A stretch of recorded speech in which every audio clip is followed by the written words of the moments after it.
سورۃ الحدید، اس کا یہ جو دوسرا رکوع ہے یہ انشاءاللہ آج ہم پڑھیں گے۔ فَالْيَوْمَ لَا يُؤْخَذُ مِنْكُمْ سے آگے جو نصف رکوع ہے وہ انشاءاللہ آج پڑھیں گے۔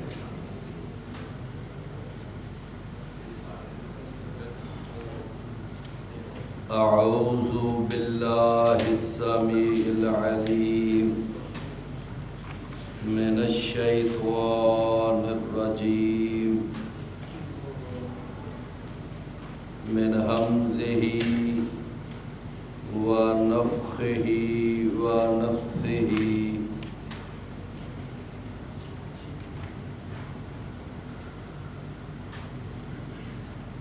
فَالْيَوْمَ لَا يُؤْخَذُ مِنْكُمْ فِدْيَةٌ وَلَا مِنَ الَّذِينَ كَفَرُوا مَأْوَاكُمُ النَّارُ هِيَ مَوْلَاكُمْ وَبِئْسَ الْمَصِيرُ۔ فَالْيَوْمَ پس آج کے دن لا یؤخذ منکم نہیں لیا جائے گا تم سے فدیۃ کوئی فدیہ، کوئی تاوان، ولا من الذین کفروا اور نہ ان لوگوں سے فدیہ لیا جائے گا جو کافر ہیں۔ مأواکم النار تمہارا ٹھکانہ آگ ہے، ہے یا مولاکم وہی تمہاری دوست ہے، وَبِئْسَ الْمَصِيرُ اور وہ یعنی آگ جو ہے وہ برا ٹھکانہ ہے۔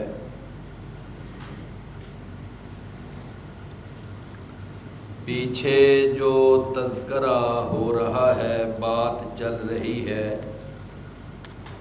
وہ منافقین کے بارے میں پیچھے بات چل رہی ہے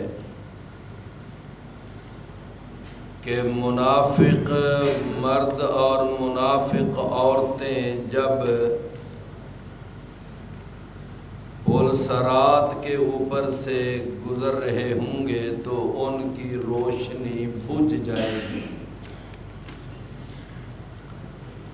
وہ جو ایمان اور اعمال صالحہ کی شکل میں روشنی ہوگی وہ بجھ جائے گی۔ تو اس وقت پھر وہ اہل ایمان کو آواز دیں گے اور وہ ان سے کہیں گے کہ ذرا رک جاؤ، ہمارا انتظار کر لو، ہم تمہاری روشنی سے کچھ روشنی حاصل کرنا چاہتے ہیں۔ تو اہل ایمان ان کو جواب دیں گے کہ تم واپس جاؤ دنیا میں اور وہاں سے یہ روشنی لے کر آؤ، یعنی یہ جو ہمیں روشنی آج اللہ نے پرووائیڈ کی ہے تو یہ روشنی تو ہمارے اس ایمان اور نیک اعمال کا نتیجہ ہے اور اس کا صلہ ہے جو اللہ نے آج روشنی کی شکل میں ہمیں عطا فرمایا۔ تو لہٰذا تم بھی جاؤ نا واپس دنیا میں اور یہ وہاں سے روشنی لے کر آؤ۔ تو صاف ظاہر ہے کہ دوبارہ دنیا میں تو کسی نے آنا نہیں، نہ نیک نے نہ بد نے، واپسی کا تو سلسلہ ہی نہیں ہے۔ تو اس وقت وہ اہل ایمان جو ہیں وہ ان کو ذرا احساس دلانے کے لیے کہیں گے کہ تم دنیا کے اندر نا بس فتنے میں مبتلا رہے اور تم مسلمانوں کی تباہی کا ہی انتظار کرتے رہے، اور یہ شک اور شبہ والی جو بیماری ہے نا یہ تمہارے دلوں سے نہیں گئی۔ تم نے یہی سمجھا کہ اللہ اور اس کا رسول جو ہے وہ سچی باتیں نہیں کرتے، تمہیں ان کی باتوں پر یقین نہیں آتا تھا، اور پھر یہ خواہشات جو ہیں انہوں نے تمہارا بڑا ستیہ ناش کیا، اور بہت بڑا دغا باز ابلیس، اس نے بھی تمہیں دھوکے میں ڈالا۔ تو اب یہ جو ہے نا ان آیات کا ایک سیاق و سباق ہے، یعنی جو پیچھے مضمون گزرا ہے میں نے اس کا تھوڑا سا تذکرہ کر دیا۔ اللہ تعالیٰ نے ارشاد فرمایا فَالْيَوْمَ لَا يُؤْخَذُ مِنْكُمْ فِدْيَةٌ، تو آج قیامت کا جو دن ہے، آج تم سے کوئی فدیہ، کوئی تاوان تم سے نہیں لیا جائے گا، نہیں تم سے قبول کیا جائے گا۔ دنیا میں ایسا ہوتا ہے نا، مجرم چھڑانے کے لیے فدیہ دے دیا جاتا ہے، چلو جی یہ فدیہ لے لو، ہمارا مجرم چھوڑ دو۔ بدر کے اندر 70 قیدی بنے اور ان کو مدینے لایا گیا، ان کی مشکیں باندھی گئیں، اور رسول اللہ صلی اللہ علیہ وسلم نے صحابہ سے مشاورت کے بعد یہ فیصلہ فرما دیا کہ ان میں سے جو جو قیدی اپنا فدیہ دیتا جائے گا وہ چھوٹتا جائے گا۔ تو دنیا میں ایسا ہو جاتا ہے نا، فدیہ دے کر انسان چھوٹ جاتا ہے، لیکن قیامت کا دن جو ہوگا اس دن یعنی فدیہ دے کر بھی وہاں سے جان نہیں چھوٹے گی۔ اللہ تعالیٰ نے قرآن مجید میں پہلا پارہ سورہ البقرہ فرمایا عام طور پر نا مجرم کو چھڑانے کے 4 طریقے ہوتے ہیں، 4 طریقے، اور اللہ تعالیٰ نے ارشاد فرمایا کہ ان 4 طریقوں میں سے وہاں قیامت والے دن ایک طریقہ بھی کارگر ثابت نہیں ہوگا۔ وہ 4 طریقے کیا ہیں؟ ایک طریقہ یہ ہوتا ہے کہ چلو یہ جو ہمارا فرد ہے نا اس کی جگہ کوئی اور فرد لے لو اور اس کو اپنے پاس رکھ لو، یہ ہمارا فرد چھوڑ دو۔ اور کبھی کبھار ایسا ہوتا ہے نا کہ اصل مجرم نہ ملے تو پولیس والے گھر سے کوئی فرد لے جاتے ہیں، اور پھر کیا کہتے ہیں کہ جب تک وہ اصل مجرم نہیں نہ آتا ہمارے ہتھے نہیں چڑھتا، اس وقت تک یہ حوالات میں رہے گا۔ ایک یہ بھی ایک طریقہ ہوتا ہے۔ دوسرا طریقہ کیا ہوتا ہے کہ مجرم کو چھڑانے کے لیے تاوان دے دیا جاتا ہے، فدیہ دے دیا جاتا ہے۔ اور تیسرا طریقہ ہوتا ہے کہ رشوت لگائی جاتی ہے کہ چلو رشوت دے دلا کر اپنا مجرم چھڑا لے۔ اور ایک چوتھا طریقہ اللہ نے بیان کیا، وہ کیا کہ وہ جو پکڑنے والا ہے نہ وہ فرد کی جگہ پر کسی اور فرد کو لے رہا ہے، یعنی ایک شخص کی جگہ پر کسی اور شخص کو بھی نہیں لے رہا، وہ فدیہ بھی قبول نہیں کر رہا، رشوت بھی نہیں لے رہا، تو پھر کیا ایسے پھر مجرم کو چھڑانے کے لیے پھر بعض اوقات کئی ایسے وہ طاقتور لوگ ہوتے ہیں کہ وہ دھاوا بول کر جیلوں سے اپنے مجرم چھڑا کے لے جاتے ہیں۔ ایسا ہوتا ہے نا کہ دھاوا بول دیا جاتا ہے، جیلیں ان کی جو ہے نا وہ کاٹ کر دیواریں توڑ کر وہاں سے جناب مجرم چھڑا کے لے جاتے ہیں۔ اللہ تعالیٰ نے قرآن میں فرمایا کہ وَاتَّقُوا يَوْمًا لَا تَجْزِي نَفْسٌ عَن نَفْسٍ شَيْئًا، کہ اپنا دماغ درست کر کے آنا، وہاں کسی شخص کو کسی شخص کی جگہ پر بھی نہیں پکڑا جائے گا، نہیں پکڑا جائے گا۔ فرمایا وَلَا يُؤْخَذُ مِنْهَا عَدْلٌ، نہ وہاں پر کوئی فدیہ لیا جائے گا، وَلَا تَنْفَعُهَا شَفَاعَةٌ، نہ وہاں سفارش چلے گی، وَلَا هُمْ يُنصَرُونَ، اور نہ کوئی وہاں دھاوا بول کر اپنا مجرم چھڑا کر لے جائے گا۔ یہ چاروں طریقے ناکام۔ لہذا اگر وہاں کامیابی ہے تو اس کا ایک ہی ہے کہ تمہارے پلے ایمان ہونا چاہیے اور نیک عمل ہونا چاہیے، ورنہ اور کوئی طریقہ نہیں۔ تو فرمایا یہ جو منافق ہوں گے نا، فَالْيَوْمَ لَا يُؤْخَذُ مِنْكُمْ فِدْيَةٌ، فدیہ نہیں لیا جائے گا، بالکل نہیں۔ اللہ اکبر۔ قرآن کہتا ہے کہ وہ لوگ جو کفر پر مر جاتے ہیں، یعنی جن کی موت کفر پر یا ارتداد پر یا ان کی موت نفاق اعتقادی پر، یعنی وہ اعتقادی منافق ہیں، عبداللہ بن ابی جیسے۔ فرمایا یاد رکھو ان لوگوں کو اگر موت اس طرح کی آئے گی نا، تو یہ اگر زمین کے برابر بھی سونا کل قیامت کے دن اللہ کو پیش کرنا چاہیں تو اللہ وہ بھی نہیں قبول کرے گا۔ زمین کے برابر، ملء الارض ذہابا، زمین کے برابر بھی سونا نہیں لیا جائے گا۔ فرمایا وَلَا لَا يُؤْخَذُ مِنْكُمْ فِدْيَةٌ، نہیں لیا جائے گا تم سے۔ یہاں تم سے کون مراد ہے؟ تم سے، یہاں تم سے مراد ہے منافق۔ پیچھے بات منافقوں کی ہو رہی ہے نا۔ فرمایا کہ اے منافقو، وہاں تم سے فدیہ نہیں لیا جائے گا، تاوان نہیں لیا جائے گا، وَلَا مِنَ الَّذِينَ كَفَرُوا، اور نہ ان لوگوں سے فدیہ وصول کیا جائے گا جو کافر ہیں۔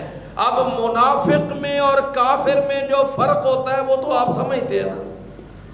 کافر وہ ہوتا ہے کہ جو کلمہ ہی نہیں پڑھتا، اور منافق وہ ہوتا ہے جو کلمہ پڑھتا ہے لیکن اوپر سے پڑھتا ہے، اندر سے اسلام کا دشمن ہوتا ہے۔ تو فرمایا ان منافقوں سے بھی فدیہ نہیں لیا جائے گا اور کافروں سے بھی فدیہ نہیں لیا جائے گا۔ وَمَأْوَاكُمُ النَّارُ، تمہارا ٹھکانہ جو ہے وہ کیا ہے؟ وہ آگ ہے، یہ جہنم کی آگ، اب یہ تمہارا ٹھکانہ ہے۔ فرمایا ہِیَ مولاکم، یہ آگ ہی اب تمہاری دوست ہے، یہ آگ ہی اب تمہاری ساتھی ہے۔ یہاں مولا کا یہاں معنی کیا ہے اس آیت میں اس کا معنی دوست، چونکہ دوست ہر وقت ساتھ رہتا ہے نا، اکثر ساتھ اٹھتا بیٹھتا، ساتھ کھاتا پیتا، تو اس لیے وہ ساتھ رہنے کی وجہ سے یہاں پر معنی ہے مولاکم، تمہارا اب تمہاری دوست جو ہے یہاں کون ہے؟ یہ آگ ہی تمہاری دوست ہے۔ میرا خیال ہے کہ میں نے پہلے بھی کئی دفعہ مولا کے معانی آپ کے سامنے رکھے ہیں، ذرا بات کو اچھی طرح کھول کر بیان کیا جاتا ہے۔ آپ کو پتہ ہے نا کہ مولا کا ایک معنی ہوتا ہے کارساز، مالک۔ جب یہ معنی ہونا تو پھر اللہ کے سوا کوئی مولا نہیں ہے، کار ساز اور مالک۔ تو میری بات سمجھے نا، تو اس معنی میں اگر لیا جائے تو پھر اللہ کے سوا ہمارا کوئی بھی مولا نہیں ہے۔ قرآن مجید میں ہے سورہ البقرہ آخری آیت، انت مولانا، انت مولانا۔ اور کبھی آپ نا ترجمے والے قرآنوں میں دیکھ لینا، جو اتھینٹک ترجمے ہیں نا ان کے اندر، وہاں اس کا ترجمہ یہ کیا گیا ہے کہ تو ہی ہمارا مولا ہے۔ یہ معنی نہیں ہے اس کا کہ تو ہمارا مولا ہے، بلکہ کیا معنی ہے؟ تو ہی ہمارا مولا ہے۔ آپ کہیں گے کہ یہ بلا ہی والا ترجمہ کہاں سے آ گیا؟ بھئی آپ دیکھیں نا، جب ہم یہ معنی کرتے ہیں ایاک نعبد و ایاک نستعین، کیا ترجمہ ہے اس کا؟ کہ ہم تیری ہی عبادت کرتے ہیں اور ہم تجھ سے ہی مدد مانگتے ہیں۔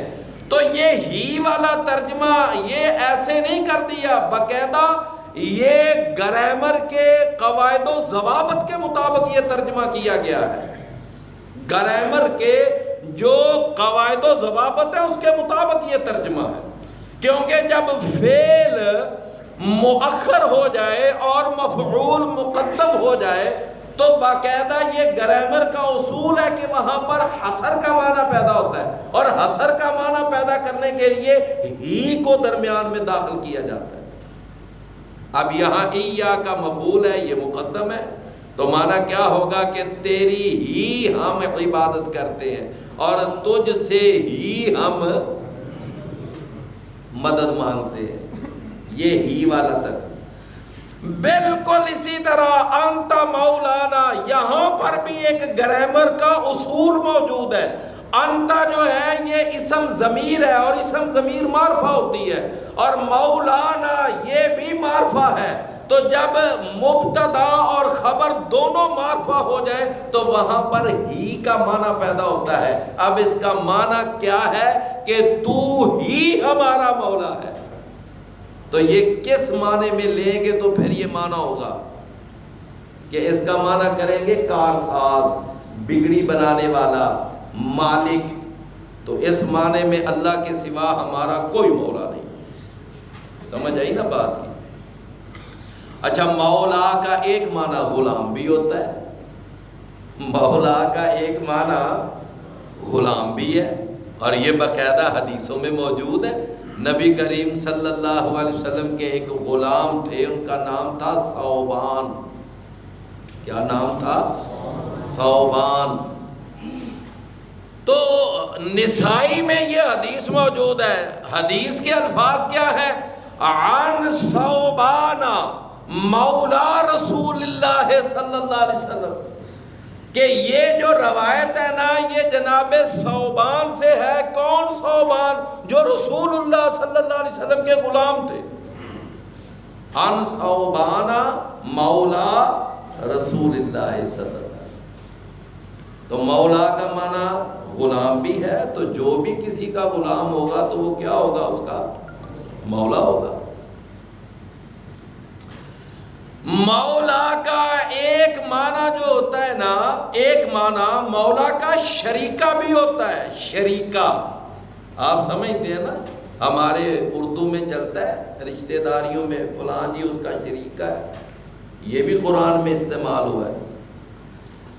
جناب ہود علیہ السلام نے فرمایا تھا، جناب شعیب علیہ السلام نے، انی خفت الموالیہ، مجھے اپنے شریکے کا ڈر ہے۔ تو ایک یہ معنی، تو ایک اس کا معنی ہوتا ہے دوست۔ ایک معنی کیا ہوتا ہے؟ دوست۔ یہ بھی ایک معنی ہے۔ اللہ اکبر۔ قرآن مجید میں اللہ نے فرمایا فَإِنَّ اللَّهَ مَوْلَاهُ وَجِبْرِيلُ وَصَالِحُ الْمُؤْمِنِينَ، اللہ اس کا دوست ہے، جبریل اس کا دوست ہے، نیک مومن اس کے دوست ہے۔ یہاں دوست کا معنی ہے۔ رسول اللہ صلی اللہ علیہ وسلم آ رہے تھے نا جب حج کر کے مکہ سے مدینہ، تو راستے میں ایک جگہ آتی ہے، اس کا نام ہے غدیر خم۔ کیا نام ہے؟ غدیر خم۔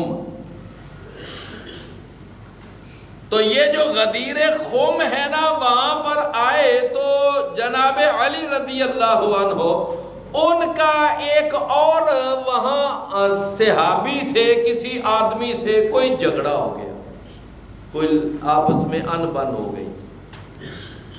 تو نبی کریم صلی اللہ علیہ وسلم تک یہ جب خبر پہنچی تو اللہ کے نبی نے سارے معاملے کی تحقیق کی، چھان بین کی، اور اس میں غلطی اس دوسرے آدمی کی تھی، سیدنا علی رضی اللہ عنہ کی غلطی نہیں تھی۔ تو نبی کریم صلی اللہ علیہ وسلم نے نا اس موقع پر اپنے اس پیارے صحابی، اپنے داماد جناب علی رضی اللہ عنہ کی دلجوئی فرمانے کے لیے کہ اس کو وہاں سے ٹھیس پہنچی ہے، تو آپ نے دلجوئی فرمانے کے لیے یہ ارشاد فرمایا من کنت مولا ہو فعلی مولا ہو، کہ جس کا میں دوست ہوں اس کا علی بھی دوست ہے، جو میرے ساتھ دوستی رکھتا ہے وہ علی کے ساتھ بھی دوستی رکھے۔ تو یہاں مولا کا معنی کیا تھا؟ دوست، سمجھے نا؟ لیکن جناب ہمارے بھائیوں نے کہا جی نہیں، یہاں مولا کا معنی ہے کارساز، مولا کا معنی ہے مالک، مولا کا معنی ہے مشکل کشا، مولا کا معنی ہے حاجت روا۔ تو علی ہمارا مشکل کشا ہے، علی ہمارا حاجت روا ہے۔ اور پھر مولا کا معنی جناب ایک اور کر دیا، مولا کا معنی ہے حکمران، کہ جو مجھے اپنا حکمران مانتا ہے وہ میرے بعد علی کو اپنا حکمران مانے۔ اور یہاں سے لوگوں کو مس گائیڈ کیا، لوگوں کو گمراہ کیا کہ رسول اللہ صلی اللہ علیہ وسلم کی وفات کے بعد خلافت کا حق تو علی کا تھا۔ رسول اللہ صلی اللہ علیہ وسلم غدیر خم میں اعلان کر کے تھے، لو تو کہاں اعلان کیا؟ کوئی ہے اس میں اعلان والی بات؟ یعنی اس میں کوئی نہ اشارہ، نہ کنایا، نہ کوئی بات۔ رسول اللہ صلی اللہ علیہ وسلم نے اگر اپنے بعد خلیفہ اول جناب علی کے لیے وصیت کا اعلان کرنا ہوتا تو آپ کہاں سے آ رہے تھے بھلا؟ کہاں سے آ رہے تھے؟ حج سے۔ تو میرے بھائیوں، مسلمانوں کا سب سے بڑا اجتماع تو حج کے موقع پر تھا۔ 1,44,000 کا وہاں مجمع، عرفات کے میدان میں اعلان کرتے، مینا کے اندر اعلان کرتے، بیت اللہ میں کھڑے ہو کر اعلان کرتے کہ لوگوں میرے بعد یہ میرا داماد علی جو ہے نا یہ خلیفہ بنے گا۔ رسول اللہ صلی اللہ علیہ وسلم کلیئر کٹ بات کر کے جاتے۔ اللہ کے رسول صلی اللہ علیہ وسلم نے راستے میں وہ جو غدیر خم، وہاں ایک کنواں ہے، وہ نہ کوئی جگہ، نہ کوئی وہاں شہر، نہ کوئی کچھ، بس ایک نا چھوٹا سا ایک سٹاپ سا ہے، وہاں پر رسول اللہ صلی اللہ علیہ وسلم رکے، تھوڑی دیر کے لیے سٹے کیا۔ تو وہاں آپ نے یہ کہنا تھا کہ من کنت مولا ہو فعلی مولا ہو، لوگوں جو مجھے اپنا حکمران مانتا ہے میرے بعد وہ علی کو اپنا خلیفہ اور اپنا حکمران مانے۔ ایسی کوئی بات نہیں۔ میری بات سمجھے ہے نا؟ حدیث صحیح ہے لیکن اس کا معنی غلط کرتے۔ یہاں مولا کا معنی دوست ہے، مولا کا معنی خلیفہ نہیں، مولا کا معنی حکمران نہیں، مولا کا معنی مالک نہیں، مولا کا معنی کارساز نہیں۔ اس جگہ پر وہ تو آپ نے صرف علی رضی اللہ عنہ کی دلجوئی کے لیے فرمایا تھا۔ تو لہٰذا میرے بھائیوں، یہ جو ہے نا عبارت کے سیاق و سباق کو دیکھا جاتا ہے معنی کرنے کے لیے۔ معنی کرنے کے لیے کیا دیکھا جاتا ہے؟ عبارت کے سیاق و سباق کو۔ آپ کو یاد ہے کہ میں نے پچھلے درس میں شاید آپ کو بتایا تھا کہ اضرب کے کتنے معنی ہیں؟ ضربہ کے کتنے معنی ہیں؟ 4۔ تو اب جہاں پر وہ معنی جو معنی فٹ ہوگا وہی کریں گے نا. اب اللہ نے قرآن میں فرمایا اضرب بعصاک الحجر کہ مار اپنی لاٹھی کو اس چٹان پر، اس پتھر پر، تو یہاں معنی مارنا کیا جائے گا. ضرب اللہ مثلا اللہ نے بیان کی ہے ایک مثال، تو یہاں پر معنی بیان کرنا کیا جائے گا. وہاں یہ معنی سوٹ کرتا ہے، وہاں وہ معنی سوٹ کرتا ہے، تو جس جگہ جو معنی سوٹ کرے گا وہ معنی کیا جائے گا نا. تو لہٰذا اس آیت میں ہے یا مولاکم کہ اب یہ تمہاری دوست کون ہے؟ آگ ہے. مطلب ہے اب تم ہو یا یہ آگ ہے. اب آگ تمہارے ساتھ، تم آگ کے ساتھ. اب یہ تمہارا ساتھ جو ہے نا اب ہمیشہ ہمیشہ کے لیے. بات سمجھ آ گئی نا؟ ہے یا مولاکم، اب یہ ہی تمہاری دوست ہے. فرمایا وَبِئْسَ الْمَصِيرُ اور وہ بڑا ہی برا ٹھکانہ ہے. أَلَمْ يَأْنِ لِلَّذِينَ آمَنُوا کیا نہیں آیا ابھی وقت ایمان والوں کے لیے أَن تَخْشَعَ قُلُوبُهُمْ لِذِكْرِ اللَّهِ کہ جھک جائیں، آمادہ ہو جائیں ان کے دل اللہ کے ذکر کے لیے. یہ کن سے کہا جا رہا ہے؟ ایمان والوں کے لیے. کیا ایمان والوں کے لیے ابھی وہ وقت نہیں آیا کہ ایمان والوں کے دل اللہ کے ذکر کے لیے جھک جائیں؟ فرمایا وَمَا نَزَلَ مِنَ الْحَقِّ اور اس حق کے لیے بھی جھک جائیں جو اللہ نے نازل کیا ہے. اب اس کا کیا مطلب ہے کہ بھائی ایمان والوں کو کہا جا رہا ہے کہ ابھی یہ وقت نہیں آیا کہ تمہارے دل اللہ کے ذکر کی طرف جھک جائیں، آمادہ ہو جائیں. مطلب اس کا یہ ہے کہ اللہ تعالیٰ ایمان والوں کو مزید تاکید فرما رہا ہے کہ اپنے اندر اسلام پر چلنے کا مزید جذبہ پیدا کرو اور اسلام کے ساتھ اپنی وابستگی کو اور زیادہ پختہ کرو.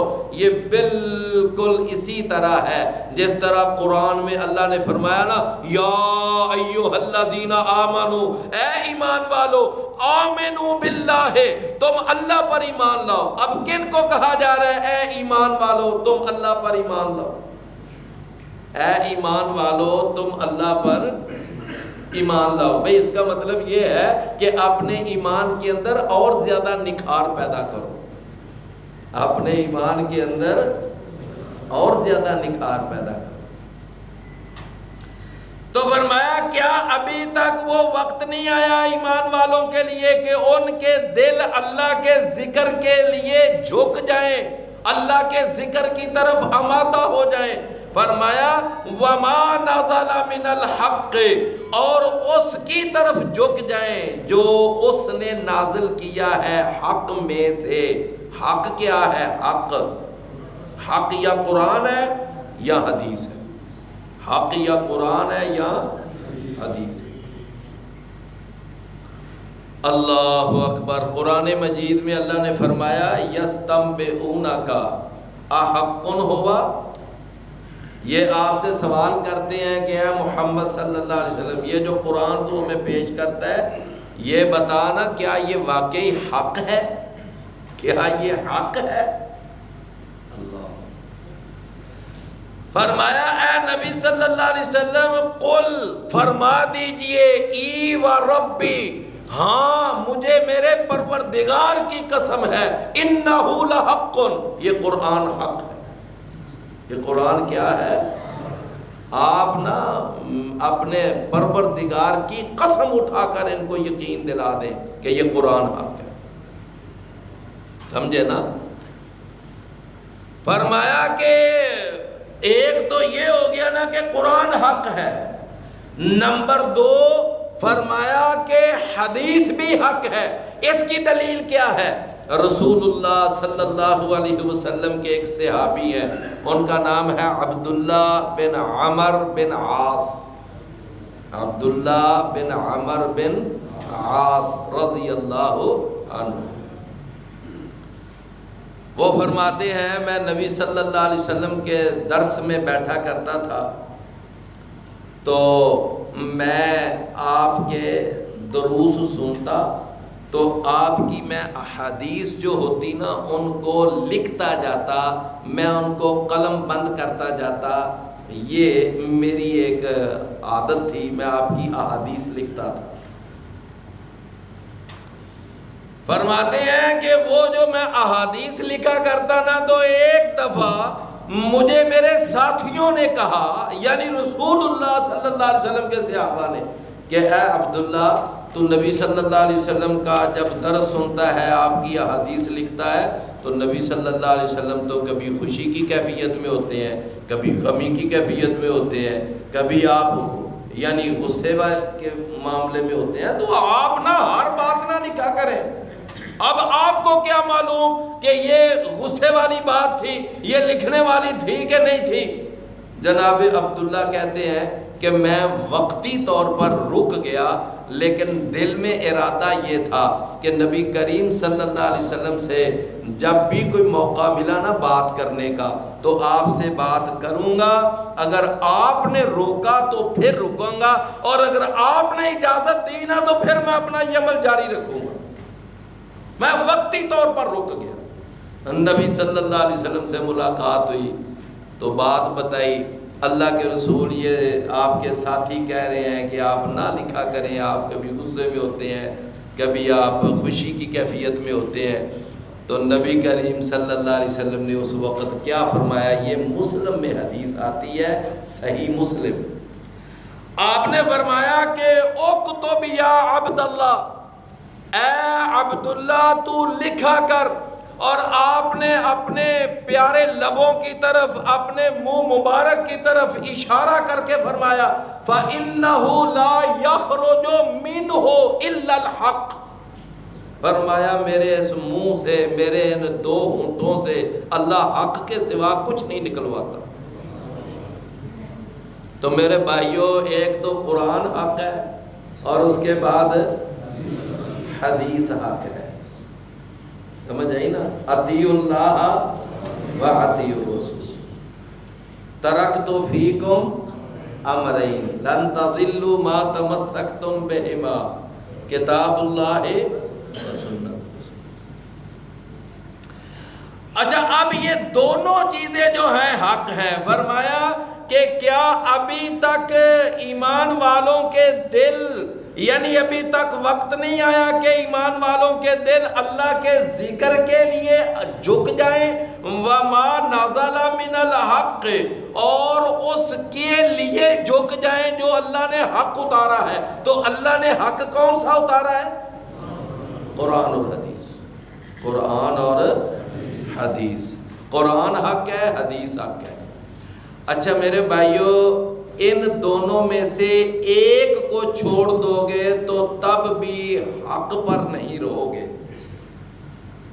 دونوں میں سے ایک کو چھوڑ دو، قرآن کو چھوڑ دو تب بھی حق پر نہیں، اگر حدیث کو چھوڑ دو گے تب بھی حق پر نہیں۔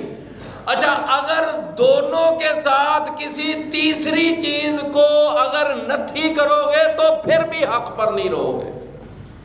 حق پر کب تک ہو؟ جب تک قرآن اور حدیث میں۔ اگر کوئی اس کے ساتھ اپنی من پسند فقہ لگا لیتا ہے، سمجھے نا، فقہ شافی، فقہ مالکی، فقہ حنبلی، فقہ جعفریہ، فقہ حنفیہ، یہ ہے نا مختلف، یہ اسلام کے ایڈیشن نکالے ہوئے۔ تو میرے بھائیوں، یہ اسلام کا کوئی ایڈیشن نہیں ہے۔ اسلام وہی ہے جو محمد الرسول اللہ صلی اللہ علیہ وسلم چھوڑ کر گئے ہیں۔ الیوم اکملت لکم دینکم واتممت علیکم نعمتی ورضیت لکم الاسلام دینا۔ اللہ کے نبی کیا چھوڑ کر گئے؟ قرآن چھوڑ کر گئے اور اپنی احادیث چھوڑ کر گئے۔ آگے محدثین نے محنت کی اور انہوں نے آپ کے فرامین کو کتابوں کے اندر جمع کیا۔ امام بخاری رحمت اللہ علیہ نے، انہوں نے سر توڑ محنت کر کے بخاری شریف ایک کتاب جمع کی جس میں ساری صحیح احادیث کو جمع کیا۔ پھر امام مسلم ہے، امام ابو داود ہے، امام نسائی ہے، امام ابن ماجہ ہے، یعنی ان کے اندر فرامین ہے، ارشادات ہیں، فیصلہ جات ہیں، تعلیمات ہیں، کس کی؟ رسول اللہ صلی اللہ علیہ وسلم۔ بس یہ دو چیزیں حق ہیں، اور قیامت تک یہ ہی حق ہے، قیامت تک یہ ہی دو چیزیں حق ہیں، سمجھے نا؟ اگر کوئی آدمی اپنی مرضی سے جناب فلاں کو ساتھ ملا لو، فلاں کو ساتھ ملا لو، فلاں کو ساتھ ملا لو، وہ حق نہیں ہے۔ کہتے ہیں جی اس میں بھی حق ہے۔ اب ہی میں اور بھی میں کوئی فرق ہے کہ نہیں ہے؟ ہم تو کہتے ہیں نا کہ قرآن اور حدیث ہی حق ہے، اور اگر کوئی آدمی کہے کہ فقہ حنفی میں بھی حق ہے، نہیں میرے بھائیوں، فقہ حنفی کس سے مارز وجود میں آئی؟ امام ابو حنیفہ رحمت اللہ علیہ، ان کی شخصیت کے بعد۔ اور امام ابو حنیفہ کب پیدا ہوئے؟ 80 ہجری کو۔ کب پیدا ہوئے؟ 80 ہجری کو۔ اللہ اکبر۔ نبی کریم صلی اللہ علیہ وسلم نے وفات کب پائی؟ 11 ہجری۔ اور امام ابو حنیفہ رحمت اللہ علیہ پیدا ہوئے کب؟ 80 ہجری۔ پھر آخر ان کا بچپن گزرا، پھر ان کے بعد جوانی آئی، پھر ان کے اوپر ایک پختہ عمر آئی جب ان کے شاگرد پیدا ہوئے، جب انہوں نے یعنی فتوے دیے، تو کہتے ہیں کہ یہ ان کے فتاوی جات کا مجموعہ ہے۔ کس کے فتاوی جات کا مجموعہ؟ امام ابو حنیفہ اور ان کے دو شاگرد امام محمد اور قاضی ابو یوسف، جی ان کے فتاوی جات کا مجموعہ ہے۔ کون سا؟ یہ فقہ حنفی۔ بھائی اس وقت نہ امام ابو حنیفہ تھے، نہ امام محمد تھے، نہ قاضی ابو یوسف تھے، لہٰذا رسول اللہ صلی اللہ علیہ وسلم جو حق چھوڑ کر گئے تھے نا، اس وقت یہ چیز نہیں موجود تھی، یہ بعد میں مارز وجود میں آئی۔ تو حق وہ ہے جو اللہ کے رسول چھوڑ کر گئے۔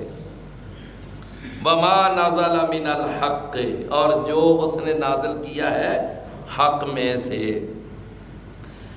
فرمایا ولا یکونوا، اور نہ وہ ہو جائیں۔ کون نہ ہو جائے؟ وہ ایمان والے، وہ نہ ہو جائیں کالذین اوتوا الکتاب، ان لوگوں کی طرح کے جو کتاب دیے گئے۔ اہل کتاب کی طرح تم نے نہیں ہونا، اہل کتاب کی طرح تم نے نہیں ہونا۔ اللہ اکبر۔ نبی کریم صلی اللہ علیہ وسلم نے ارشاد فرمایا، آپ نے فرمایا کہ اے میرے صحابہ، اے میری امت کے لوگوں، یاد رکھو یہ بہت بڑی بات تمہیں میں سمجھا رہا ہوں، پلے باندھ لو اس کو۔ کیا فرمایا؟ کہ لا تطرونی کما اطرت النصارى عیسی ابن مریم، تم نے مجھے ایسے بڑھا چڑھا کر نہیں لوگوں کے سامنے پیش کرنا جس طرح عیسی بن مریم کو عیسائیوں نے بڑھا چڑھا کر پیش کیا۔ فرمایا کیا کیا انہوں نے؟ ان میں سے بعض عیسائیوں نے کہا کہ عیسیٰ اللہ کا بیٹا ہے، اور بعض عیسائیوں نے یہ عقیدہ پیش کیا کہ عیسیٰ 3 خداؤں میں سے ایک خدا ہے، اور بعض عیسائیوں نے یہ کہا کہ نہ بیٹا بھی نہیں بلکہ 3 خداؤں میں، بلکہ عیسیٰ ہی اللہ ہے، عیسیٰ عین اللہ ہے۔ یہ دیکھ لیں، یہ قرآن مجید میں ہے، لقد کفر الذین قالوا ان اللہ هو المسیح ابن مریم۔ تو نبی صلی اللہ علیہ وسلم نے کیا فرمایا؟ تم نے یہ کام نہیں کرنا۔ تو کیا خیال ہے کہ ہم پھر اللہ کے رسول کے اس فرمان پر ہم نے عمل کیا؟ کیا آپ کے اس فرمان کے اوپر عمل کرتے ہوئے ہم اپنے بڑے بڑے جو یعنی افراد تھے، شخصیات تھیں، ہم ان کے بارے میں یعنی مبالغہ آمیزی کرنے سے باز آئے؟ یہ ایک لمحہ فکریہ ہے۔ بھائی رسول اللہ صلی اللہ علیہ وسلم ہمیں منع کر کے گئے، سمجھا کر گئے کہ تم نے مجھے اس طرح بڑھا چڑھا کر نہیں بیان کرنا جس طرح عیسائیوں نے عیسیٰ علیہ السلام کو بڑھا چڑھا کر بیان کیا۔ تو کیا ہم نے رسول اللہ صلی اللہ علیہ وسلم کی اس نصیحت پر کوئی عمل کیا کہ ہم نے اس کی صریحاً مخالفت کی؟ آج ہمارے میں سے کتنے ایسے لوگ ہیں جو یہ عقیدہ رکھتے ہیں کہ محمد رسول اللہ ہی اللہ ہے؟ حقیقت بات ہے، وہی جو مستوی عرش تھا خدا ہو کر اتر آیا مدینے میں مصطفیٰ ہو کر۔ علی رضی اللہ عنہ کے بارے میں آج وہ جو ہے نا رافضی، ان کا عقیدہ ہے، کہتے ہیں علی ہی اللہ ہے، اور اس کے علاوہ کئی یعنی کہ مسئلے۔ میرے بھائیوں، نبیوں کو اللہ کے درجے پہ بٹھا دیا اور ولیوں کو نبیوں سے بھی اوپر لے گئے، یہ آج ہم مسلمانوں نے کیا۔ رسول اللہ صلی اللہ علیہ وسلم نے فرمایا تھا ایاکم والغلو، کہ اپنے آپ کو غلو سے بچانا۔ فرمایا فَإِنَّمَا أَهْلَكَ مَنْ كَانَ قَبْلَكُمْ، یہی غلو وہ بیماری تھی کہ جس نے تم سے پہلوں کی قوموں کو برباد کیا تھا، وہ تم سے پہلے اسی غلو کی وجہ سے، مبالغہ آمیزی کرنے کی وجہ سے وہ لوگ تباہ ہوئے تھے۔ انہوں نے اپنے دین میں غلو کیا، اپنی شخصیات کے مناقب اور فضائل میں غلو کیا۔ اللہ اکبر۔ رسول اللہ صلی اللہ علیہ وسلم نے فرمایا لَتَتَّبِعُنَّ سُنَنَ مَنْ كَانَ قَبْلَكُمْ، تم لازماً اپنوں سے پہلوں کی روش اختیار کرو گے۔ فرمایا جس طرح جوتا ہوتا ہے نا، جوتے کے دو پاؤں بالکل سائز میں بھی اور رنگت میں بھی اور ڈیزائن میں بھی ایک جیسے ہوتے ہیں، رسول اللہ صلی اللہ علیہ وسلم نے فرمایا کہ اسی طرح تم پہلی قوموں کے نقش بنقش چلو گے، ان کے نقش قدم پر چلو گے۔ فرمایا جس طرح ایک جوتے کا پاؤں دوسرے جوتے کے پاؤں کے مشابہ ہوتا ہے، اس طرح تم چلو گے۔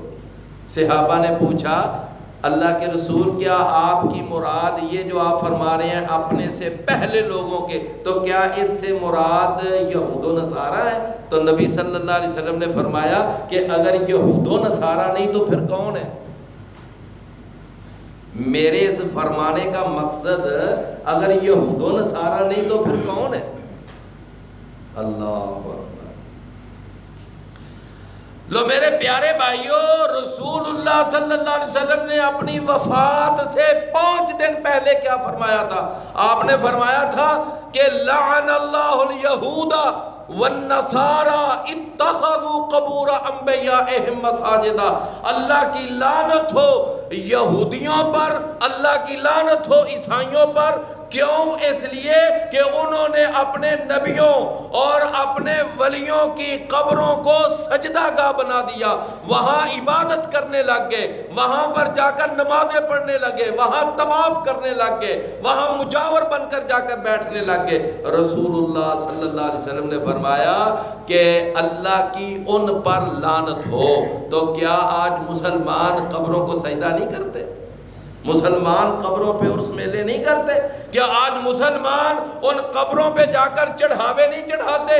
وہاں پر جا کر وہ نظر و نیاز نہیں دیتے؟ وہاں پر سبیلے نہیں لگاتے؟ سارا سلسلہ جو رسول اللہ صلی اللہ علیہ وسلم نے فرمایا آج مسلمانوں کے اندر موجود ہے۔ کیوں بھئی بات سمجھ آ رہی ہے نا؟ دیکھو اللہ کا قرآن کیا کہہ رہا ہے؟ وَلَا يَكُونُوا، اور وہ نہ ہو جائیں، یعنی ایمان والے نہ ہو جائیں۔ کن کی طرح نہ ہو جائیں؟ فرمایا کالذین اوتوا الکتاب، ان لوگوں کی طرح کہ جو کتاب دیے گئے۔ تو کیا مسلمان سارا کچھ وہی نقشہ نہیں ہے؟ اللہ کے نبی نے فرمایا مجھے اس طرح نہ بڑھانا چڑھانا جس طرح عیسائیوں نے عیسیٰ علیہ السلام کو بڑھایا، ہم نے بڑھا کر دکھایا۔ رسول اللہ صلی اللہ علیہ وسلم نے فرمایا غلو سے بچنا، غلو نے تم سے پہلی قوموں کو برباد کیا تھا، ہم نے اپنے دین میں بھی غلو کیا، بدعات جاری کی، خرافات پیدا کی، اور ہم نے وہ سارے کام کیے۔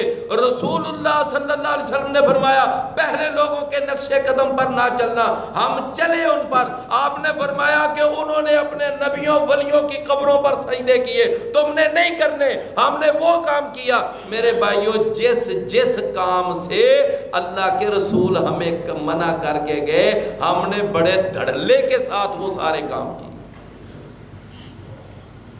کیا یہ ہے کہ نہیں حقیقت؟ اللہ پھر اللہ کا قرآن کہتا ہے سورہ التوبہ، فرمایا یہود و نصارہ کے اندر ایک یہ بھی بیماری تھی کہ اتخذوا احبارہم ورہبانہم اربابا من دون اللہ، کہ انہوں نے اپنے علماء کو، اپنے مشائخ کو انہوں نے اللہ کے سوا رب قرار دے دیا تھا، رب بنا لیا تھا۔ جناب عدی کہتے ہیں اللہ کے رسول میں بھی عیسائی تھا، عیسائیوں کا عالم تھا، ہم تو رب نہیں بناتے تھے اپنے علماء کو۔ فرمایا تم اپنے علماء کی اندھی تقلید نہیں کرتے تھے، اپنے اماموں کی اندھی تقلید نہیں کرتے تھے۔ فرمایا جو وہ کہتے تھے وہ کرتے تھے، جس کو وہ حلال کہتے وہ حلال ہوتا، جس کو وہ حرام کہتے وہ حرام ہوتا۔ جناب عدی کہتے ہیں اللہ کے رسول بات تو بالکل ایسے ہے۔ فرمایا یہی تو پھر ان کو رب بنانا ہے، اور رب بنانا کیا ہے؟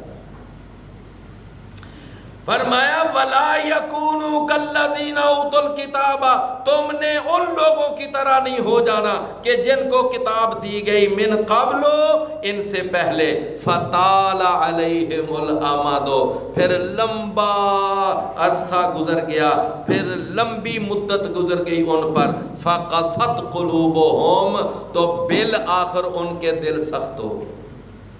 اللہ، انسان جب ایک گناہ کرتا ہے نا تو دل پر ایک نقطہ لگ جاتا ہے، دوسرا گناہ کرتا ہے دوسرا نقطہ لگ جاتا ہے، تیسرا گناہ کرتا ہے توبہ نہ کرے تیسرا نقطہ لگ جاتا ہے، ہاں اگر توبہ کر لے تو وہ نقطہ مٹ جاتا ہے۔ میری بات سمجھ رہے ہیں نا؟ یہاں تک کہ جب انسان گناہ پہ گناہ کرتا جاتا ہے، گناہ پہ گناہ کرتا جاتا ہے، ایک وقت آتا ہے کہ سارا دل سیاہ ہو جاتا ہے۔ رسول اللہ صلی اللہ علیہ وسلم نے فرمایا اسی کو کہتے ہیں دل پر مہر لگنا، اور اسی کو کہتے ہیں دل کا سخت ہونا۔ یہی دل پر مہر لگنا ہے اور یہی دل کا سخت ہونا ہے، اور اسی کو کہتے ہیں دل پر زنگ لگ جانا، ہے نا؟ یہ قرآن میں آتا ہے نا، ان کے دلوں پر زنگ لگ گئے، کلا بران علی قلوبہم، فرمایا کہ فطال علیہم الامد، تو جب لمبی مدت ان پر گزر گئی، فقست قلوبہم، تو ان کے دل سخت ہو گئے۔ اچھا بھئی، ایک ہوتا ہے دل کا نرم ہونا اور ایک ہوتا ہے دل کا سخت ہونا۔ دل کے سخت ہونے کو کہتے ہیں قساوت قلبی۔ کیا بولتے ہیں؟ قساوت قلبی۔ اور دل کے نرم ہونے کو کہتے ہیں خشیت قلبی۔ اس کو کیا بولتے ہیں؟ خشیت قلبی۔ یہ دو لفظ یاد رہیں گے، دل کا نرم ہونا کیا ہے اور دل کا سخت ہونا کیا ہے؟ اللہ، یہ دل کا نرم ہونا یہ بہت بڑی اللہ کی نعمت ہے، اور دل کا سخت ہونا یہ اللہ کی طرف سے سزا ہے۔ فرمایا فَقَسَتْ قُلُوبُهُمْ وَكَثِيرٌ مِّنْهُمْ فَاسِقُونَ، اور ان میں سے بہت زیادہ جو لوگ تھے وہ کیا تھے؟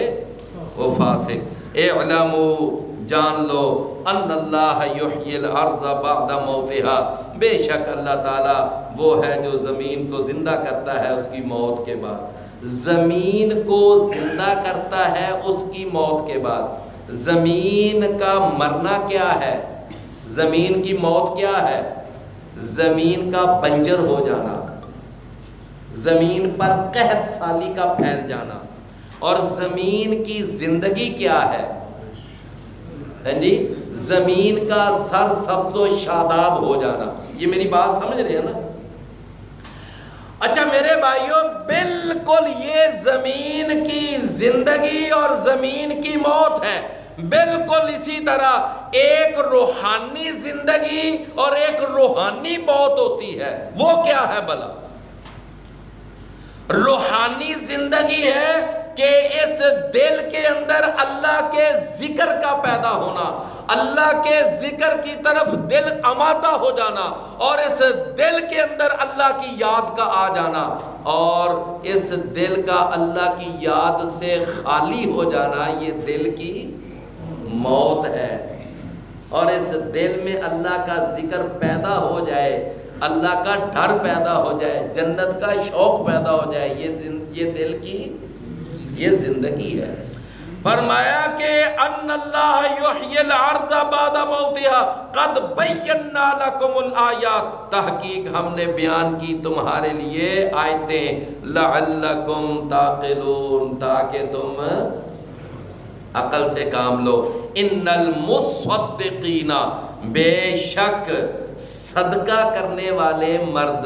اچھا، یہاں اگر سواد پر شد نہ ہوتی، ذرا میری بات کو توجہ سے سننا، اگر سواد پر شد نہ ہوتی تو ہم نے کیسے پڑھنا تھا بھلا؟ ان المصدقین، اس کا معنی کیا ہونا تھا؟ اس کا معنی تھا تصدیق کرنے والے مرد۔ یہ لفظ کیا ہے؟ ان المصدقین، اس کا معنی کیا ہے؟ بے شک صدقہ کرنے والے مرد۔ اب دیکھ لو فرق کس سے پڑا؟ صرف شد سے؟ نہیں میری بات سمجھ آئی؟ یہ اتنا بڑا معنی میں فرق پڑ گیا کس سے؟ صرف شد سے۔ مصدقین تصدیق کرنے والے، مصدقین صدقہ کرنے والے، بے شک صدقہ کرنے والے مرد، والمصدقات، اور صدقہ کرنے والی عورتیں، وَأَقْرَضُ اللَّهَ قَرْضًا حَسَنًا، اور انہوں نے قرض دیا اللہ کو قرض حسن۔ یہ پچھلے سبق میں بات ہوئی تھی نا کہ قرض حسن کے لیے کتنی شرائط؟ 5۔ عقیدہ صحیح ہو، نیت صحیح ہو، مال صحیح ہو، جگہ صحیح ہو، اور مال عمدہ ہو، نکما ردی نہ ہو۔ اور آج ایک چھٹی شرط بھی یاد رکھیں کہ صدقہ کرنے کے بعد، قرض دینے کے بعد بندہ وہ احسان نہ جتلائے۔ اگر احسان جتلا دیا تو بیڑا غرق ہو گیا۔ لا تبطلوا صدقاتکم بالمن والعذا۔ فرمایا وہ اقرض اللہ، اور جنہوں نے قرض دیا اللہ کو قرض حسن، یضاعف لہم، تو کئی گنا بڑھا دیا جاتا ہے ان کے لیے، وَلَهُمْ أَجْرٌ كَرِيمٌ، اور ان کے لیے اجر ہے بڑا باعزت۔ وَالَّذِينَ آمَنُوا بِاللَّهِ، اور وہ لوگ جو اللہ پر ایمان لائے، وَرُسُلِهِ، اور اس کے رسولوں پر ایمان لائے، أُولَئِكَ هُمُ الصِّدِّيقُونَ، یہی وہ لوگ ہیں کہ جو کون ہیں؟ صدیقین۔ یہ کون ہیں؟ بہت زیادہ سچ بولنے والے، بہت زیادہ سچ بول، یعنی سچائی میں کمال کا درجہ رکھنے والے۔ اولئک هم الصدیقون۔ ہم جب ابو بکر رضی اللہ عنہ کا نام لیتے ہیں تو آگے کیا کہتے ہیں؟ یعنی ابو بکر صدیق۔ اللہ نے قرآن میں فرمایا وَاذْكُرْ فِي الْكِتَابِ إِبْرَاهِيمَ إِنَّهُ كَانَ صِدِّيقًا نَبِيًّا۔ ذرا اس کتاب میں ابراہیم علیہ السلام کا تذکرہ کریں، وہ صدیق تھا، نبی تھا۔ اور جب ہم اماں عائشہ رضی اللہ عنہ کا نام لیتے ہیں تو کیا کہتے ہیں؟ عائشہ صدیقہ رضی اللہ عنہ۔ اور اللہ نے قرآن میں فرمایا کہ جناب عیسیٰ علیہ السلام کی جو والدہ تھی وہ کون تھی؟ وَأُمُّهُ صِدِّيقَةٌ، اور ان کی والدہ جو تھی وہ کیا تھی؟ صدیقہ۔ ابو بکر صدیق، ابراہیم صدیق، عائشہ صدیقہ، مریم صدیقہ۔ فرمایا اولئک هم الصدیقون، یہی لوگ ہیں والشہداء عند ربہم، اور یہ شہداء ہیں ان کے رب کے ہاں، لہم اجرہم، ان کے لیے ان کا اجر ہے، ونورہم، اور ان کا نور ہوگا۔ کہاں نور ہوگا؟ وہ پل صراط پر۔ فرمایا والذین کفروا، اور وہ لوگ جنہوں نے کفر کیا، وکذبوا بآیاتنا، اور انہوں نے ہماری آیتوں کو جھٹلا دیا، اولئک اصحاب الجحیم، یہ لوگ ہیں جہنم والے. کہو بھائی آج کوئی بھائی ذرا بتا سکتا ہے کہ دنیا کے اندر مجرم کو چھڑانے کے اللہ نے قرآن